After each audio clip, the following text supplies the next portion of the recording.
Now that we covered marketing, virality, ads with no capital, and everything in this department, let's take a closer look at the money-making department, sales.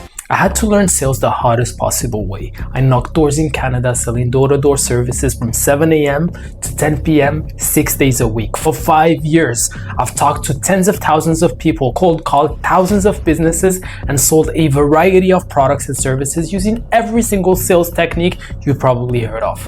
And looking back at it right now, it's very funny because each time that I would go broke, I would find something to sell. It's that easy. If you learn how to sell properly, you'll never go broke again. So why do you have to become an expert in sales in order for you to become a successful entrepreneur? Well, the answer is very short. If marketing is the queen of all skills, sales is the king.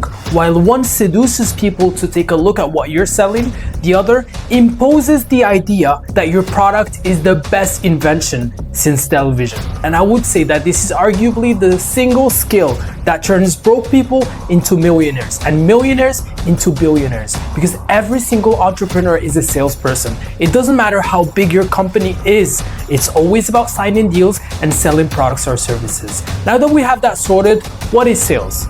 In short, sales is influence. It's your ability to influence people to go with your decision because they believe that you have something that they don't and that would benefit them later down the road. And in the digital space, there's two types of sales. Low tickets, any product between $50 to $500, and high tickets, anything between $500 up to $5,000. And I personally consider anything above $5,000 a high ticket. But some of y'all might not have the conviction and the expertise to sell a product or a service worth more than $5,000. It's really the same logic if you ask me. So part of this training is designed for you to get to a level where you can close deals and spit out big numbers without stuttering. Each type of sales requires two different approaches. But first, let's see why people buy things from other businesses but refuse to buy things from your business. The answer is very simple. Roses are red, the sky is blue. If they don't buy from you, it's because they don't trust you. So how can my clients trust me? Look, based on thousands of hours spent on the subject of sales and being mentored by the best salespeople on earth like Brian Tracy, Jordan Belfort, and Alex Hormozi, it all comes down to three simple ingredients. Number one, authority. Number two, enthusiasm. And three, empathy. Authority relies on your degree of leadership to influence people to make decisions. People hate making decisions. They hire other people to make decisions for them. They go to see a doctor because they don't want to make the decision that they simply have to go to the gym. They hire a financial advisor because they don't want to make the decision to learn how to manage their own money. And they hire a business consultant because they don't want to make the decisions related to running their businesses. You have to understand that people will pay a lot of money to other people who have the authority to make decisions for them. Now, I'm not asking you to become a doctor, lawyer, financial advisor. All I'm asking you is to understand the mechanics behind why certain people make, avoid, or delegate certain decisions. Because if you understand this one principle, you can sell anything. Now, lucky for you, all of these things can be learned. And to speak and lead with authority, you actually only need to know about 20% more information on a certain subject than what the general public actually knows. So if you know about 20% more than the average person on a certain topic, you can influence that person into thinking that you're an authority. Now, I'm not talking about faking it till you make it. I'm talking about leveling up your knowledge in the industry you're in. If I'm your client and I ask you something related to your product, you cannot stutter, you cannot be late, you cannot go look for answers. You have to have answers for everything right now. And the reason why it's so hard for you to accept the fact that you can become an authority and an expert is that they simply programmed you into thinking that you needed an MBA, a PhD to call yourself an authority or an expert. People see you exactly how you see yourself. And in sales, every single new interaction with your client is an opportunity for you to prove that you're an expert. If I don't know you and you presented yourself as an expert dog trainer and I don't know shit about the subject, I will probably believe you and confirm that you're indeed the expert if I sense that you have the right knowledge until you prove me wrong. Now, we will always circle back to the most basic principle of personal development.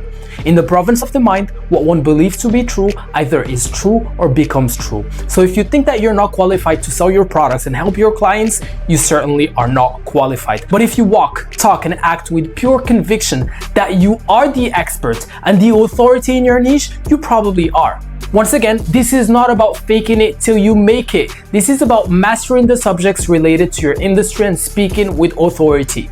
With authority comes certainty, which falls on the way you communicate and vocalize your ideas. So if you spend your time chit-chatting with clients, asking them about the weather or where they're from or any other stupid, non-related, off-topic question, thinking that you're tricking them into becoming friends, they will sense that uncertainty and it actually decreases your chances to sell. Every single word should be articulated with one specific purpose, to increase your certainty level and their certainty level about the product in order for them to trust you and your product. Then we have enthusiasm, which is having fun building your business, having fun selling your products to clients. If you don't believe that selling your own product and running your company isn't fun, you shouldn't be doing it after all. Yes, there's gonna be good days, there's gonna be bad days, but if you don't wake up eager to face your challenges every single day as an entrepreneur, just don't do it. After all, why not? Making money is supposed to be fun.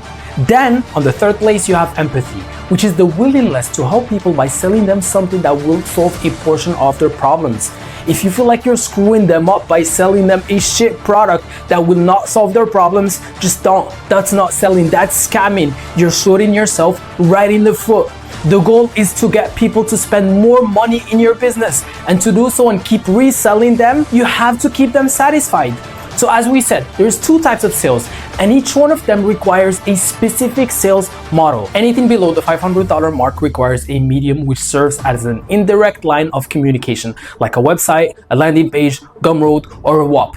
And it only relies on one singular skill. It's called copywriting. To keep it very simple and short, copywriting is the art of creating a landing page or a website that talks to your client's subconscious mind by answering every single possible question they might have about your product and wipe out every single objection before it arises, while at the same time directing them toward the buy now button. We will not waste time on copywriting. You can find the perfect copy for free in the second playbook, The Art of Sales, along with AI prompts for you to design landing pages and websites that actually convert.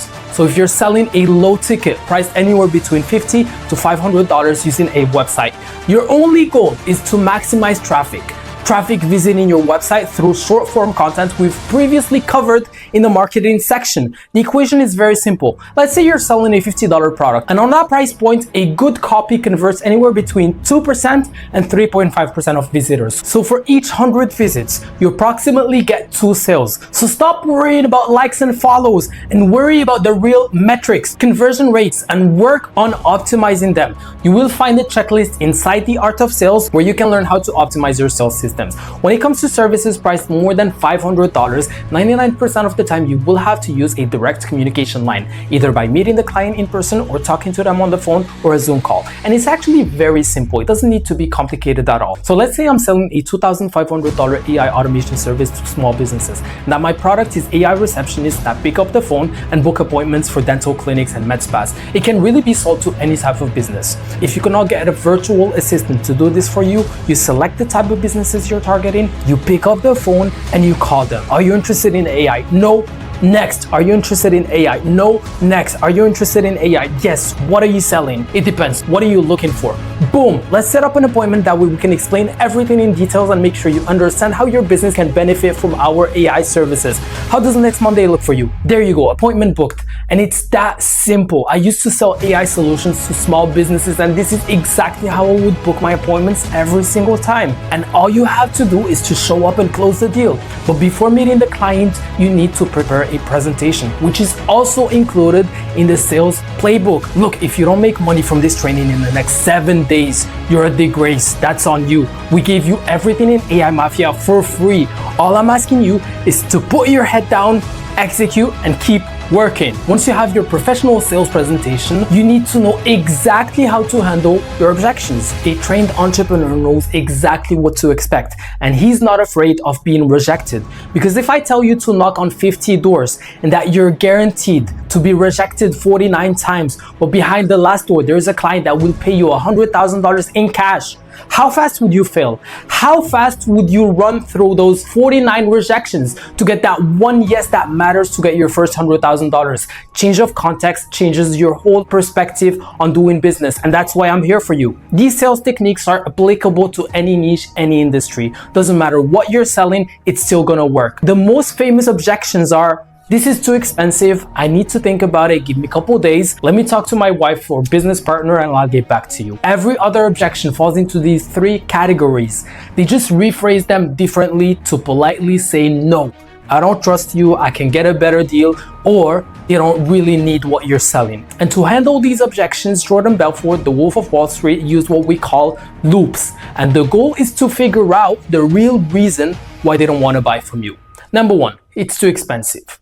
First things you want to ask, okay, John, I understand your concern, but let me ask you a quick question. How expensive is too expensive? The goal of this question is to set a frame to see if their products aware means that they're comparing you to the competition, or they simply broke and they cannot afford your services. Then you have to dig deeper. You say, okay, John, let's set the cost aside of the service. If I was to save you 20 hours of manual work every single week, which automatically translates to $700 a month saved by automating these tasks and removing human errors, the idea and the cost of the program would obviously make more sense to you, right? Let's say John is an old school tough client. John is giving us hard time. Well, John, let me paint this for you. We got two options right here. Not one, not three. Let's assume that my service will save you $700 a month, since you no longer need your human receptionist, and my AI receptionist will handle more clients in less time.